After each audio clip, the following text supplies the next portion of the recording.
এক মহিলা পোশাকে আশাকে তিনি অত্যন্ত আধুনিক, তাকেও প্রশ্ন করেছে আপনি কারে চান?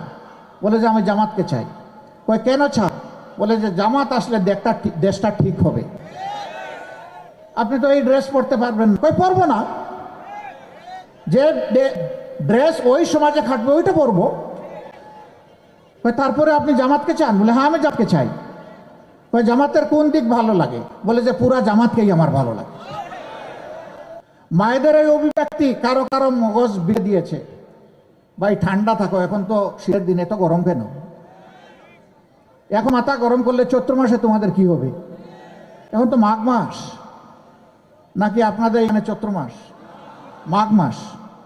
আমরা তাদেরকে বলবো যে এখানে মাথা গরমের কিছু নেই, রাজনীতি হচ্ছে নীতির খেলা। আপনার নীতি নিয়ে আপনি আসেন, আরেকজন তার নীতি নিয়ে এসেছে, জনগণের হাতে ছেড়ে দেন। জনগণ যাকে পছন্দ করবে গ্রহণ করে নেবে, আপনার তাকে সম্মান দেখাতে হবে, আমারও তাকে সম্মান দেখাতে হবে। আমরা আমাদের দেশবাসীর উপর যথেষ্ট আস্থা রাখি।